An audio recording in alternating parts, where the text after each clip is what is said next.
Amém, irmãos, graça e paz. Nós estamos aqui em mais uma aula sobre altar. E nessa aula nós vamos tratar de uma forma bem específica os elementos do altar. E vamos começar analisando, primeiramente, o processo do tabernáculo.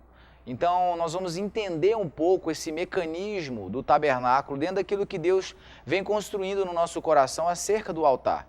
Então, esse vai ser um momento da gente discernir algumas coisas, entender o processo motor de como ter este altar, como edificá-lo, qual é a sua funcionalidade para nós. Então, todo esse processo de construção do altar, nós vamos ter esse discernimento agora. Então, eu convido você a guardar o seu coração, a se colocar diante de Deus, para que nós possamos de fato entender isto e aplicar isso na nossa vida, fazer isso funcionar, a fim de que tenhamos uma vida mais consagrada, de maior relacionamento, de maior comunhão. Amém? Então, ok. Vamos agora para o altar, então, existente no tabernáculo construído por Moisés. Eu quero começar com alguns textos-chave para discernir o propósito desse tabernáculo. Então, ok. A chave da mensagem do tabernáculo, ela encontra-se em Êxodo 25, verso 8. O que está dizendo lá? E me farão um santuário e habitarei no meio deles. Então, isso nos fala do desejo de Deus em se relacionar com o seu povo. Então, Deus está mostrando o coração, mostrando o desejo dele de estar conosco. E ali virei a ti, é o que diz o verso 22. E assim, aquele que é inacessível, aquele que não podia ter contato algum com o homem, por causa do seu pecado, marca-lhe o encontro, por cima do propiciatório, literalmente, trono de misericórdia. Então, esse é o caminho, essa é a proposta que Deus tem acerca do tabernáculo. Ele quer nos mostrar um lugar de relacionamento. Ele diz a seu povo, olha, esse lugar é o lugar onde nós vamos ter relacionamento. Eu quero habitar no meio deles, estar dentro da comunhão. É importante a gente entender que Deus, durante todo o processo, após queda do homem, Ele tem mostrado o seu interesse em ter um relacionamento crescente com o seu povo. Agora, o pecado acabou nos afastando de Deus. Então, Ele vem nos apontando de que maneira esse relacionamento vai ser restaurado, de que maneira esse relacionamento ele vai ser reestabelecido. Então, nós precisamos entender isso. Deus não quer você uma vida longe dEle. Deus não quer que você tenha uma vida religiosa sem um relacionamento crescente com Deus. Então, essa é a primeira verdade que nós temos que ter muito bem definidas dentro do nosso coração. Deus quer se relacionar com você. Duas verdades fundamentais saem do altar de bronze e dos sacrifícios que nele eram oferecidos. Veja bem, a primeira verdade é a necessidade de sangue para se apagar o pecado. Essa verdade é posta em evidência de Gênesis a Apocalipse. O salário do pecado é a morte, é o que diz Romanos capítulo 6, verso de número 23. O sangue derramado nos fala da morte do culpado ou de uma vítima oferecida em seu lugar. Não há outro meio para apagar o pecado diante de Deus. Então, o primeiro ponto muito importante para nós entendermos acerca do sacrifício, a proposta do sangue ali, nesse altar de bronze, é a questão da necessidade que o pecado fosse apagado. E não existe outra maneira que não seja o derramamento do sangue. Então essa morte precisava acontecer. Esse é um ponto importante para nós entendermos acerca do altar, acerca desse altar de sacrifício do tabernáculo, e daqui a pouco você vai compreender, os pontos vão se ligar do porquê que nós estamos mencionando esse aspecto em particular. Mas a princípio é preciso que cada um de nós venhamos a entender a necessidade desse sacrifício, do derramamento deste sangue, para que o pecado fosse apagado. E o altar era o lugar onde esse animal era oferecido ali para que fosse morto, e a pessoa que estava oferecendo aquele sacrifício entendia que aquele sangue era para que o pecado dele fosse perdoado. para que aquele sangue fosse uma forma de que aquele pecado fosse coberto. E evidentemente é uma analogia, um apontamento para Jesus, que foi o Cordeiro, que tirou o pecado de uma vez por todas. O segundo ponto importante é a doutrina essencial da substituição.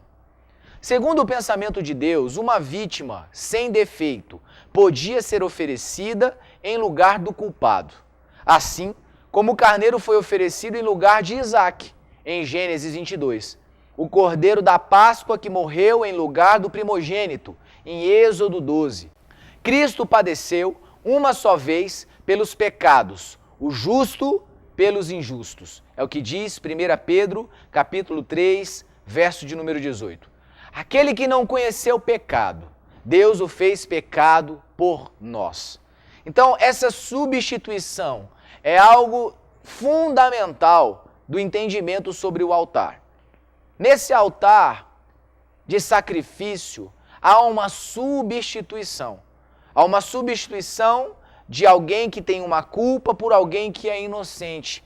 Essa é a matemática do pensamento de Deus. E nós temos consciência plena disso, olhando para Jesus, que nos substituiu na cruz, que é o altar do cristão, para que os nossos pecados fossem ali por ele perdoados. A salvação é pela graça, mas a intimidade tem um preço. Veja bem, nós não estamos aqui propondo que este altar que estamos falando vai ser um altar onde eu vou oferecer a sacrifício pelo meu próprio pecado. Não. Para que Deus pudesse arrancar o pecado, o meu pecado, o seu pecado, Deus enviou Jesus para fazer isso. Hoje existe para nós um sacrifício solicitado, um sacrifício exigido não por causa do pecado, mas por causa da intimidade, por causa do relacionamento. Como nós falamos, a salvação ela é pela graça, um favor imerecido de Deus. Agora, a intimidade não. A intimidade ela tem um preço. Nós precisamos nos esforçar para buscar a intimidade. A finalidade essencial do altar era de ser o lugar onde se oferecia sacrifícios e ali o sangue era vertido. Essa é a finalidade essencial desse lugar do altar do tabernáculo construído por Moisés no deserto. Era o lugar do sacrifício, ali o sangue era vertido. Ponto 2. Ali no altar se fazia unicamente a expiação pelas almas. Então era essa a proposta ali. O altar ele tinha essa funcionalidade. Você pode verificar isso em Levítico 17, verso 11, e também você pode ver isso em Hebreus capítulo 9, verso 22. Sem derramamento de sangue, não há remissão de pecado. Então era essa a proposta, que através daquele sacrifício, uma vida seria poupada. Ponto 3, importante falar. O altar nos fala de Cristo. Os sacrifícios nos falam de Cristo. O sacerdote nos fala de Cristo. O conjunto do que sucedia no altar nos mostra a cruz.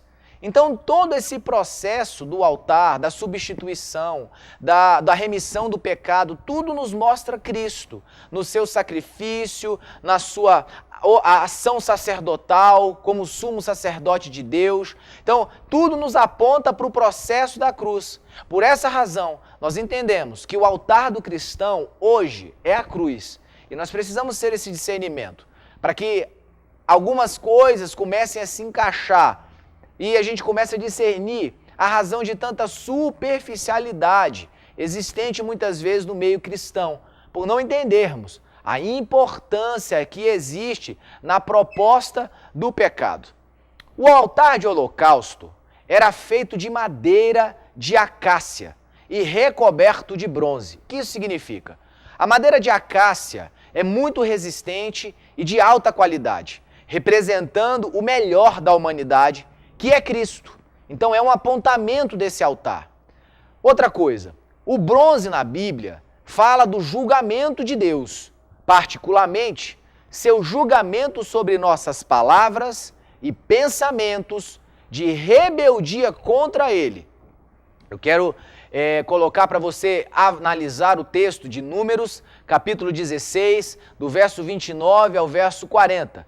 E você vai compreender com mais exatidão a importância de nós entendermos esse lugar de altar na parte do coração de Deus. Entenda isso.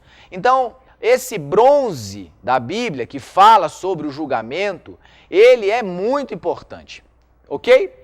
Visto que a madeira é recoberta com bronze, o altar de holocausto nos faz lembrar do homem sob o julgamento de Deus, em virtude de nossas rebeliões contra ele. Então, a ajunção desse altar começa a nos mostrar muita coisa. A madeira recoberta de bronze, o altar do holocausto nos faz lembrar sobre o homem precisando de um alinhamento, o homem precisando voltar a um ponto, à essência da lei e dos mandamentos de Deus. Sendo que a madeira é de acácia, isso nos fala de Jesus sofrendo o julgamento de Deus na cruz, em nosso lugar. Então esse processo, sabe, do altar, de transformação, de alinhamento, ele está presente em todo momento. Essa analogia bíblica, ela está presente em todo momento. Vamos ler o que nos diz o texto, no texto de Hebreus, Hebreus capítulo 10, verso 19 ao verso de número 23. Tendo, pois, irmãos, ousadia para entrarmos no Santíssimo Lugar, pelo sangue de Jesus, pelo caminho que ele nos inaugurou, caminho novo e vivo através do véu, isto é, da sua carne. E tendo um grande sacerdote sobre a casa de Deus, cheguemo-nos com verdadeiro coração e inteira certeza de fé, tendo o coração purificado da má consciência e o corpo lavado com água limpa. Retenhamos inabalável a confissão da nossa esperança, porque fiel é aquele que fez a promessa. Entenda aqui. Quando a palavra do Senhor nos fala acerca desse novo caminho, o Santíssimo Lugar, irmãos, o desejo de todos nós é chegarmos no Santo dos Santos, é estarmos no Santo dos Santos, esse lugar onde a presença de Deus está presente. O que existia no Santíssimo Lugar, no Santo dos Santos? A arca.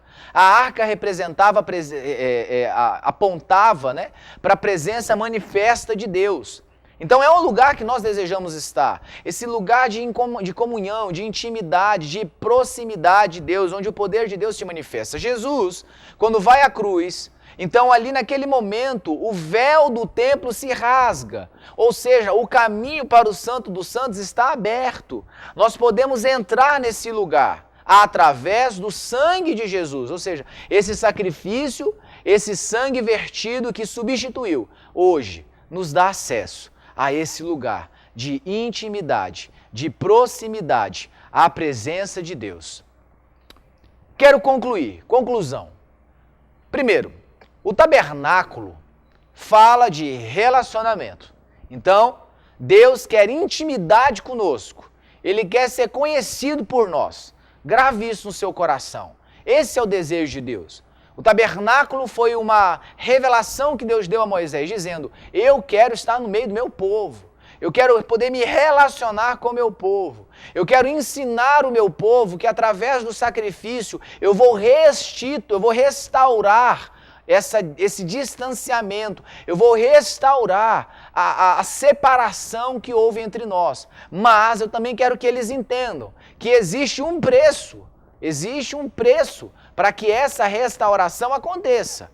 Segundo, o altar fala sobre justiça, fala sobre amor, fala sobre reconciliação. É onde tudo começa.